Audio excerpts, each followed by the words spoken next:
आज के क्लास में हम लोग पढ़ेंगे cost price and selling price, जिसका हिंदी होता है क्रय मूल्य एवं विक्रय मूल्य, जो हमारे स्टडी के लिए तो इम्पोर्टेंट है ही। ये हमारे दैनिक जिंदगी के लिए, दैनिक जीवन में खरीदारी के लिए, खरीद बिक्री करने के लिए बहुत ही महत्वपूर्ण में है। यदि इसका नॉलेज ना हो तो कोई भी हमें चीट कर सकता है, ठग सकता है। तो आइए जानते हैं क्रय मूल्य और विक्रय मूल्य क्या होता है और इसके जो फॉर्मूला है, इसके जो सूत्र है जिसके आधार पर हम लोग सवाल बनाएंगे, उसको भी जानेंगे।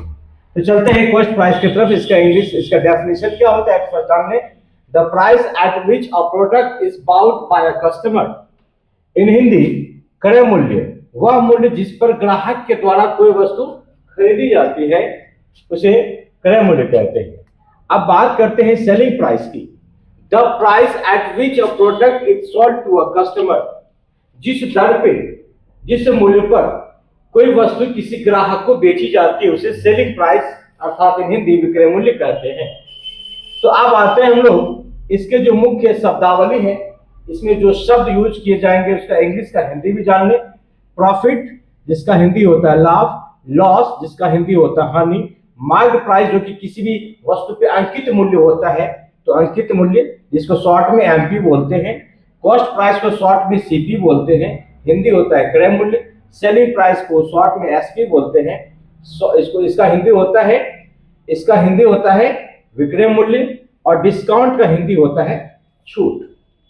तो अब हम चलेंगे कुछ फॉर्मूला अर्थात सूत्र की तरफ, जिस सूत्र के आधार पे हम लोग सवाल को बना पाएंगे।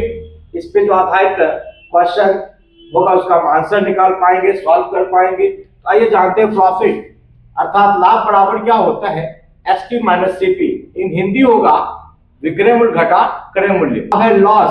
लॉस कब होता है, जब क्रय मूल्य ज्यादा हो और विक्रय मूल्य कम हो। यानी कोई वस्तु यदि हम खरीदे जिस दाम पे, उससे हमको कम दाम पे बेचना पड़े, अर्थात विक्रय मूल्य कम हो, तो क्रय मूल्य यदि बड़ा हो विक्रय मूल्य से और विक्रय मूल्य छोटा हो क्रय मूल्य से, तो लॉस कहा जाएगा। डिस्काउंट अर्थात क्या हो गया, डिस्काउंट अर्थात छूट, तो जिसमें कि मार्क प्राइस अंकित मूल्य घटा विक्रय मूल्य। ठीक है। 4 नंबर प्रॉफिट परसेंट। अब परसेंट में चलेंगे, लाभ प्रतिशत। लाभ प्रतिशत का नाम सुने होंगे, नहीं तो आप लोग जान ले।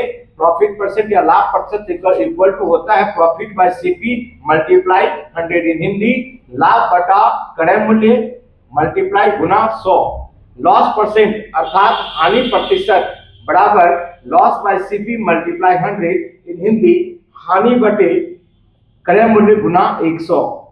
अब है कॉस्ट प्राइस इक्वल टू क्या होता है, जब if given profit percent at SP, यदि विक्रय मूल्य और लाभ प्रतिशत दिया रहे तो ये फॉर्मूला यूज करेंगे, एसपी अर्थात selling price multiply 100 by 100 plus profit percent.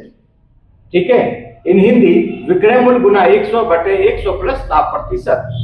अब है फिर कॉस्ट प्राइस में उस स्थिति में जब आपको हानि प्रतिशत और विक्रय मूल्य दिया रहे, तो एसपी अर्थात selling price multiply 100 by 100 minus loss percent, अर्थात इन हिंदी विक्रय मूल्य गुना 100 बटे 100 माइनस हानि प्रतिशत।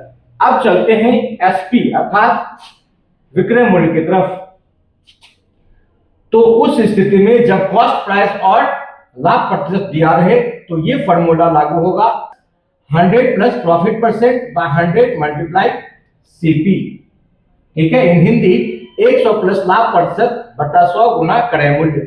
दूसरा सेलिंग प्राइस, जब if given CP and loss percent, जब लॉस परसेंट यानी हानि प्रतिशत और क्रय मूल्य दिया रहे, तो एसपी अर्थात selling price equal to formula होता है 100 plus loss percent by 100 multiply CP. In Hindi कहेंगे इसको 100 प्लस हानि प्रतिशत बटा 100 गुना क्रय मूल्य। अब चलते हैं डिस्काउंट परसेंट की बात करें, तो डिस्काउंट बाय मार्क प्राइस अर्थात छूट बटा अंकित मूल्य गुना 100।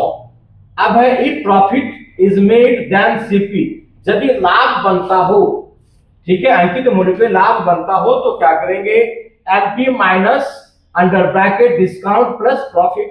यदि हानि होती हो अंकित मूल्य पे तो सीपी इक्वल टू अंकित मूल्य माइनस डिस्काउंट माइनस लॉस। यही सारा फॉर्मूला है कॉस्ट प्राइस और सेलिंग प्राइस के चैप्टर का। अब हम लोग इसी के आधार पे जो क्वेश्चन होगा, जो प्रॉब्लम होगा, सवाल होगा, हम लोग सॉल्व करेंगे। ठीक है, आगे की क्लास में हम लोग मिलते हैं इसके प्रश्न उत्तर के साथ।